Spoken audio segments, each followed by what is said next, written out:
ప్రచారంలో కేంద్ర మంత్రి బండి సంజయ్ ఈరోజు పూర్తిగా రెచ్చిపోయారు. ఒక కేంద్ర మంత్రిగా రాజ్యాంగానికి లోపడినటువంటి రాజకీయ పార్టీ నాయకుడిగా కాకుండా ఆయన ఒక మత నాయకుడిలాగా మాట్లాడాడు. హిందువులందరూ ఓట్లేయాలి, హిందువులు షేక్ చేయాలి, షేక్పేటను షేక్ చేయాలి, వాళ్ళ ఓట్లు మాకు అక్కర్లేదు, మీరు వేయండి, హిందువులందరూ గట్టిగా నిలబడితే ఇది అయిపోతుంది. హిందువుల రాజ్యం, తెలంగాణలో హిందువుల రాజ్యం రావడం అనేది మీరు అందరూ అనుకుంటే వచ్చేస్తుంది. సో హిందువులు హిందువులు హిందువులు అనే ఒక మతాన్ని గురించి తప్ప రాజకీయమైన అంశాలు ఆయన ఒక్కటి కూడా మాట్లాడలేదు. అంతేకాదు చార్మినార్ మీద జెండా కమలం జెండా, పువ్వు జెండా ఎగరేయాలన్నారు.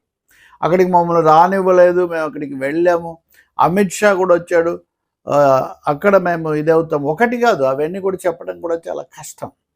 నిజంగా ఒక కేంద్ర మంత్రి అంత పచ్చి మత భాషలో, మతతత్వం కూడా మత భాషలో చుట్టూ ఉన్న వాళ్ళు కూడా పెద్దగా ఆమోదించలేనట్టుగా కొంచెం ఇబ్బందికరంగా మొహాలు పెట్టినటువంటి పరిస్థితి. శాసనసభలో, శాసన మండలిలో మజ్లిస్ నాయకుడు అక్బరుద్దీన్ ఓవైసీ, ఆయన అందరూ భయపడుతున్నారు, మా వీళ్ళు ఉంటేనే అని. అదే ఇదేదో పూర్తిగా హిందూ ముస్లిం సమస్యలాగా మీరందరూ హిందూ హీరోలు అంట.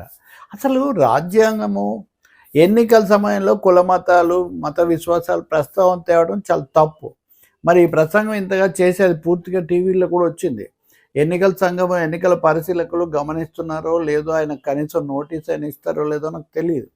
అలాగే కాంగ్రెస్ కానీ బీఆర్ఎస్ కానీ ఆయన మాట్లాడిన దాని మీద ఫిర్యాదు చేస్తారేమో కూడా చూడాలి. హిందూ హీరోలు అండి, మనం అందరం హిందూ హీరోలం అని ఆయన చెప్పడం. ఇక్కడంతా ఇంతమంది హిందువులు ఉన్నారు, మీరు అందరు వేస్తే అయిపోతుంది, వాళ్ళ ఓట్లు మాకు అక్కర్లేదని కూడా, అంటే ఇంకో మతానికి చెందిన వాళ్ళు. ఇవన్నీ ఏం మాట్లాడండి? నిజంగా కనీసమైన బాధ్యతాయుతమైనటువంటి కేంద్ర మంత్రి, పార్లమెంట్ సభ్యులు అవన్నీ పక్కన పెట్టండి, మామూలు రాజకీయ నాయకులైనా